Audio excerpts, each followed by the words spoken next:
1. Introduction. Hey everyone, hello. Today I want to talk about a question that's been on my mind. Is anime really popular in Japan? I'll be sharing my thoughts from the perspective of an anime fan. Anime is often called a big part of Japanese culture, right? But is it actually as popular as people say? Or is that just hype? I've loved anime since I was a kid, watching all sorts of shows, so I'm excited to dive into this topic with you. We'll look at it from all angles: its history, economic impact, the variety of viewers, how it's broadcast, the diversity of its source material, and even how it's seen around the world. It's going to be a bit of a long ride, but it's packed with the stuff that makes anime so special. So, let's get started! 2. Anime's history and cultural impact. When we think about whether anime is popular in Japan, its history is a great place to start. Anime really took off after World War II in the 1940s and 50s with Osamu Tezuka's Astro Boy, a classic about a robot boy with a human heart. I remember watching reruns as a kid and being blown away by how cool it was. From there, as TVs became common in homes, anime turned into something families could enjoy together. In the 80s, shows like A Dragon Ball, martial arts adventure, and Mobile Suit Gombots became huge hits, especially with kids. Then in the 90s, Neon Genesis Evangelion came along, a deep, emotional story that hooked adults too. These iconic works, loved across generations, show how anime has woven itself into Japanese culture. Looking at this history, it's clear anime's popularity isn't just a fluke. It's been building for decades. 3. Economic success and market growth. Next, let's talk numbers because anime's popularity shines through in its economic impact. According to 2023 data, Japan's anime industry is worth about 2.9 trillion yen. That's roughly 19 billion US dollars, and it keeps growing to sales both in Japan and overseas. Take movies for example. Makoto Shinkai's Your Name, a romantic fantasy from 2016, made over 25 billion yen at the box office. Then in 2020, Demon Slayer Kimetsu no Yaiba, the movie Mugen Train, smashed records with over 40 billion yen, about $260 million. I saw it in theaters and cried my eyes out. It was incredible.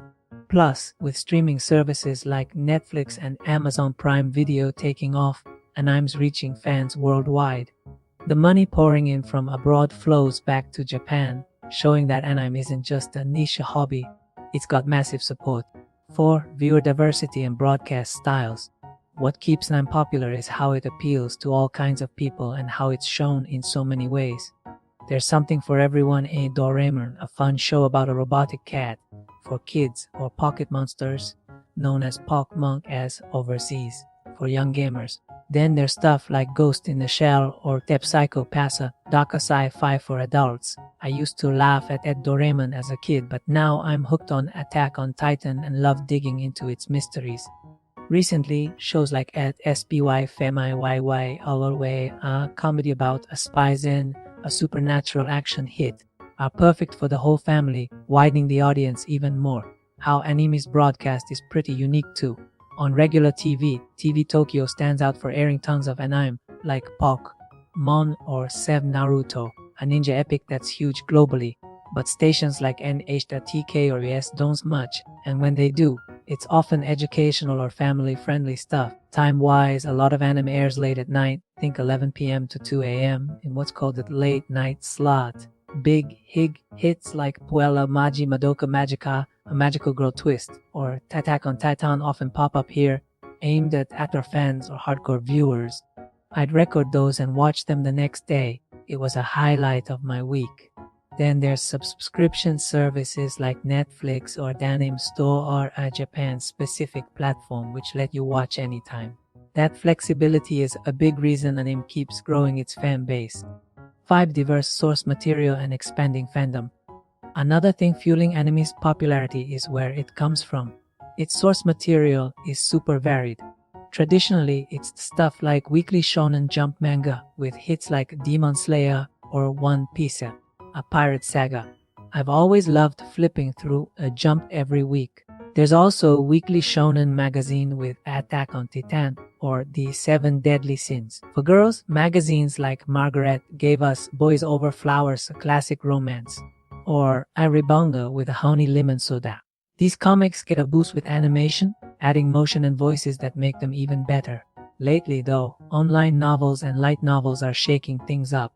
Sites like Etnaro, short for Eshosetsuka Nai Naro, meaning Let's Become Novelists in Japan, have spawned huge hits.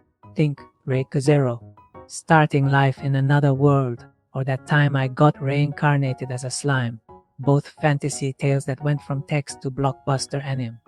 I'd read them online first, then watch the anime and be amazed at how they came to life. These stories bring a different flavor from manga, with rich worlds and characters that draw in new fans. This mix of sources keeps anime fresh and pulls in all sorts of people. 6. Global recognition and its influence. Anime's popularity isn't just a Japan thing, it's gone global. Hayao Miyazaki's Studio Ghibli films like Spirited Away have won Oscars, and Akira, a cyberpunk classic, or Eb Naruto have cult followings worldwide. I've chatted with friends overseas about anime, and it's wild how much they love it. What's cool is how this global hype loops back to Japan. When something like The Demon Slayer blows up internationally, it reignites interest here, getting younger fans hooked again. That worldwide love is proof anime's popularity is the real deal. 7. Summary. So, wrapping it all up, is anime really popular in Japan? My answer's a big yes. Absolutely. Looking back, it's been loved since the post-war days, and economically, it's a 2.9 trillion yen powerhouse. It's got fans of all ages, from kids to adults, and on TV Tokyo, late night slots, or streaming platforms. Its sources, manga, web novels, you name it, keep bringing in new viewers, and the world's praise boosts it even more.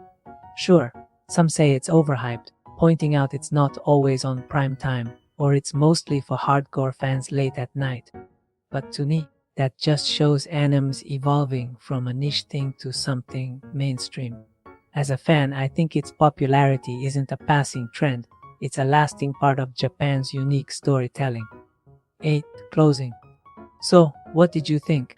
I hope you enjoyed hearing about why anime's so loved in Japan, mixed with some of my favorite shows and memories.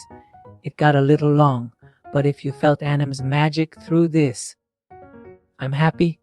If you liked it, please subscribe to the channel. I'd really appreciate it. I'll keep talking about anime and Japanese culture in future videos, so stick around for more. Thanks so much for watching, everyone. See you in the next one!